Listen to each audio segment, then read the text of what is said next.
Hey everybody, so we're going to start making our fingerprint characters. What you're going to need is a blank piece of paper. It doesn't have to be white. If you have only colored paper, we can make that work too, but white paper works best, any white paper. If you don't have watercolor paint, you can actually use tea. You can use food coloring. You can even use coffee if you absolutely have to, just anything to get some color on your finger. And then you're going to need a little bit of water.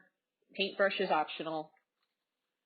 Something to wipe your fingers with, and something to draw with. I'm going to be using a thin tip marker, but you can use a pencil, ballpoint pen, whatever you have handy. So I'm going to start. I'm going to get the brush wet, and I'm going to get my paint a little bit wet too. Now, if you're using something like coffee or tea, you're going to have to go ahead and dip your finger in that.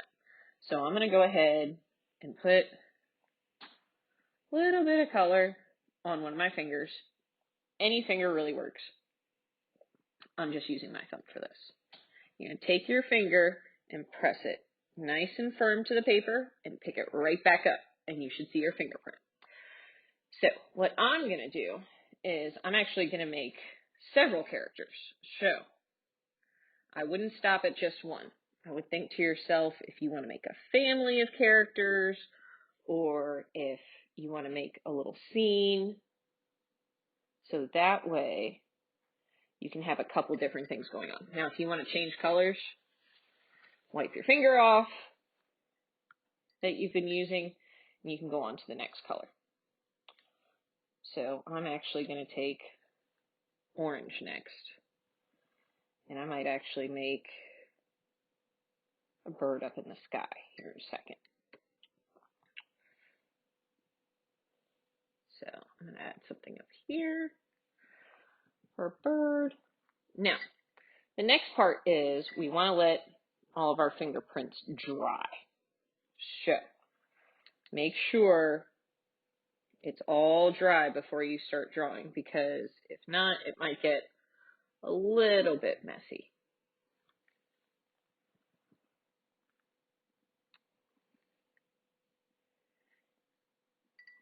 And I'm going to go ahead and actually make another green.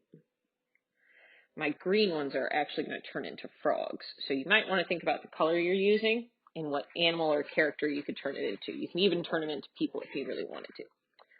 So I'm going to go ahead and start with my first one that I drew. I'm going to start adding lines to him to make him look more like the creature I wanted. So I wanted a little family of frogs. So I'm going to go ahead and add things like eyes to the top, nose, and maybe my frog is even getting hungry, grabbing a fly in the air. So a big part of this is using our imagination to make our fingerprints into other things. So for example, I made this guy into a frog.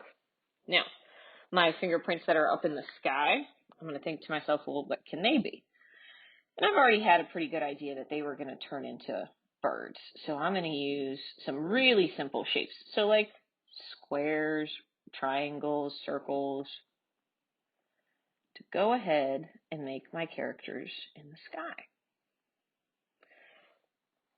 as well. Now, you could have added more to the bottom if you wanted to. You could make completely different animals if you want. It's up to you.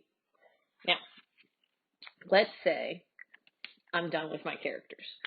This is a really good time if you want to take out something like crayons, or if you have the paint, you can use the paint as well.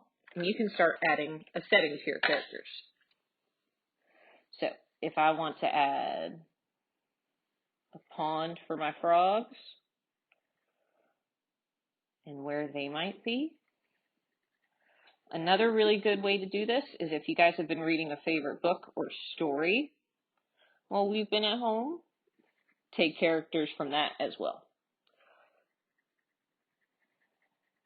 The big part about this lesson is making sure we're using our imagination a little bit with what we are using as far as materials, which is our fingerprints. So I can start adding things such as a ground line to show where my ground is, and then add details, say, in my sky for my birds later on. And if you want, like I said, if you do have watercolors at home and you've been using those, you can use those as well to get more detail in your setting. All right, I hope you guys have been having a good time. These videos are meant to be pretty short, so you can kind of move on your own. Let me know if you have any questions, and please, oh please, share any of your pictures with me via email as you finish them. I hope to see you guys soon. Bye.